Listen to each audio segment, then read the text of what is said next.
Hello welcome friends, स्वागत है आपका हमारे यूट्यूब चैनल में। आज की वीडियो में हम पढ़ने वाले हैं प्रश्नावली 3.4 के क्वेश्चन नंबर 2 का तीसरा क्वेश्चन। तो तीसरा क्वेश्चन है हमारा, 2 अंकों की संख्या का योग 9 है। इस संख्या का 9 गुना संख्या के अंकों को पलटने से बनी संख्या का 2 गुना है। वह संख्या ज्ञात कीजिए। तो सबसे पहले हमें संख्या ज्ञात करनी है। तो इसे हम मान लेते हैं, माना वह संख्या एक्स वाई है, यानी कि 2 अंकों की संख्या है जिनमें से पहला अंक x है, दूसरा अंक y है। अब ये हमें दिया हुआ है 2 अंकों की संख्या का योग 9 है, यानी 2 अंकों की संख्या का योग 9 है, यानी उनके अंकों का योग है वो 9 है। तो अंक हैं हमारे x और y, तो x प्लस y बराबर है 9। इसे हम नाम दे देंगे समीकरण 1 नाम दे देते हैं। अब आगे कह रहा है, इस संख्या का 9 गुना संख्या के अंकों को पलटने से बनी संख्या का 2 गुना है। अंकों को पलटने से बनी संख्या का मतलब है कि जैसे मान लीजिए ये 15 है, तो ये 5 प्लस इस अंक को हम 10 से गुणा कर देंगे, 10 गुणा 1, तो हमारे पास ये संख्या आ जाएगी, मतलब कि 10 एकम 10 प्लस 5 बराबर 15। तो हमें इस प्रकार लिखना है इस संख्या को, फिर ये संख्या बनती है। आगे ये कह रहा है कि इस संख्या का 9 गुना, यानी ये संख्या बनी है 10x प्लस y का 9 गुना बराबर है अंकों को पलटने से बनी संख्या। अंकों को पलटने से कौन सी संख्या बनेगी? y को पहले लिख देंगे और x को बाद में लिख देंगे। तो 10y प्लस x का 2 गुना है। तो ये हमें कह रहा है। अब हम इसे हल कर लेते हैं। 10 9 90, x प्लस 9y बराबर 10 दूनी 20 y प्लस 2x। तो पक्षांतरण कर देंगे, x वाले एक तरफ कर देंगे और बिना x वाले एक तरफ। तो 90x माइनस 2x बराबर 20y और माइनस 9y। ये पक्षांतरण कर दिया, x वाले को इधर लिया है, y वाले को इधर कर दिया। तो 90 में से 2 घटाएंगे तो 88x बराबर 20 में से 9 घटाएंगे तो बचेगा 11y। अब ये दोनों संख्याएं 11 से कट रही है, तो 11 से इसे काटेंगे 8 बार 8x और 11 को इसे काटेंगे तो 1 बार, यानी y। अब हम y का पक्षांतरण कर देते हैं। 8x माइनस y बराबर 0। यहाँ पर हमारे पास ये दूसरा समीकरण आ चुका है, इसे नाम दे देंगे समीकरण 2। अब हम विलोपन विधि से हल करने के लिए सबसे पहले गुणांक समान करते हैं। तो हम यहाँ पर देख रहे हैं कि y का गुणांक दोनों समीकरण में समान है, यानी इसमें भी 1 है और इसमें भी 1 है। फिर हम देखते हैं कि दोनों गुणांकों के चिन्ह समान है या नहीं। यदि समान है तो उन्हें घटाते हैं और असमान है तो उन्हें जोड़ते हैं। अब हम यहाँ देख सकते हैं कि यहाँ पर y के साथ चिन्ह प्लस का है और यहाँ पर y के साथ चिन्ह माइनस का है। तो दोनों समीकरण को जोड़ देंगे। समीकरण 1 व समीकरण 2 को जोड़ने पर जोड़ते हैं। x प्लस 8x बराबर हो जाएगा 9x, और प्लस के y और माइनस y को जोड़ेंगे तो प्लस माइनस कट जाएगा और यहाँ बराबर आ जाएगा। बराबर के बाद 9 और 0 को जोड़ेंगे तो 9x बराबर 9, ये गुणा में है तो भाग में चला जाएगा, 9 एकम 9, यानी x बराबर आ गया हमारा 1। अब x का मान समीकरण 1 में रख देंगे। तो समीकरण 1 है हमारा x प्लस वाई बराबर 9, तो x का मान है 1 प्लस y बराबर 9।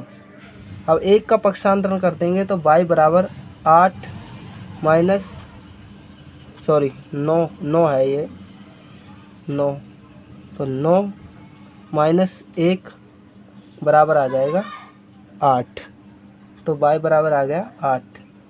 हमारे यहाँ पर दोनों मान प्राप्त हो चुके हैं x और y के, तो अब हम लिख देंगे, माना को हटाएंगे, अतः लगाएंगे, अतः वह संख्या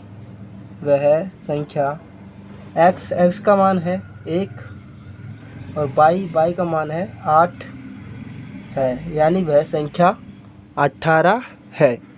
अब चलते हैं क्वेश्चन नंबर 4 की तरफ। क्वेश्चन नंबर 4 है हमारा, मीना रुपये 2000 निकालने के लिए बैंक गई। कितने रुपए निकालने के लिए गई? 2000। उसने खजांची से यानी मैनेजर से पैसे देने वाले से 50 रुपये और 100 रुपये के नोट देने के लिए कहा।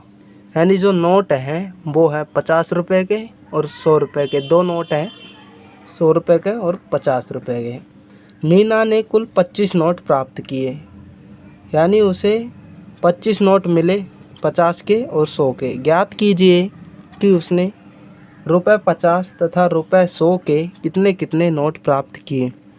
अब हमें ज्ञात करना है कि कितने नोट तो 25 में से 100 के थे और कितने नोट 50 के थे। तो हम इसे मान लेते हैं, माना रुपये 50 के नोटों की संख्या बराबर है x और रुपये 100 के नोटों की संख्या बराबर है y। अब नोटों की कुल संख्या है 25, यानी कि x और प्लस y बराबर है 25। ये हो गए 50 के नोट और ये हो गए 100 के नोट, और दोनों की संख्या कितनी है? 25।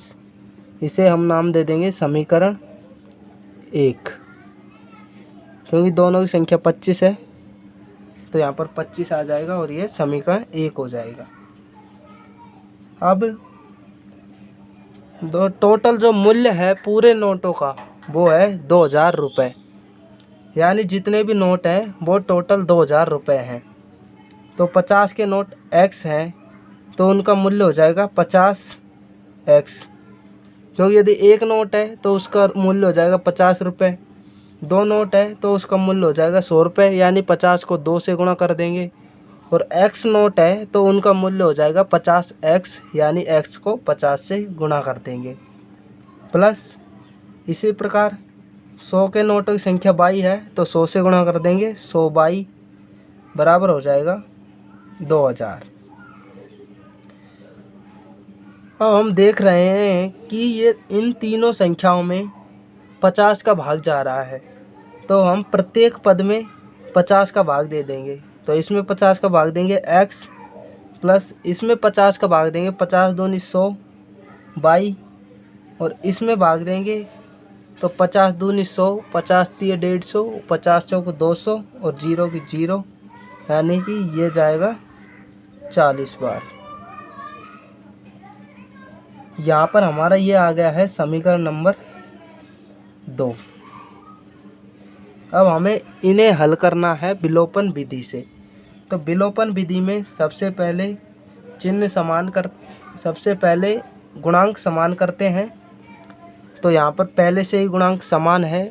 अब हम चिन्ह देखते हैं कि चिन्ह समान है या असमान। यदि चिन्ह समान हो तो समीकरणों को घटाते हैं और असमान चिन्ह हो तो समीकरणों को जोड़ते हैं। तो यहाँ पर देख रहे हैं कि x के गुणांक समान है और इनके चिन्ह भी समान है, तो समीकरणों को घटा देंगे। यहाँ लिखेंगे समीकरण 1 में से समीकरण 2 घटाने पर, घटाते हैं x प्लस वाई बराबर 25 और दूसरा समीकरण है x प्लस 2y बराबर 40। तो घटा देंगे, चिन्ह बदल देंगे, माइनस माइनस माइनस, यहाँ से ये दोनों कट जाएंगे और प्लस y माइनस के 2y, तो माइनस के 2y में से एक y जाएगा तो माइनस का बाई बच जाएगा। और माइनस के 40 में से प्लस के 25 घटाएंगे तो ये बच जाएगा माइनस के 15।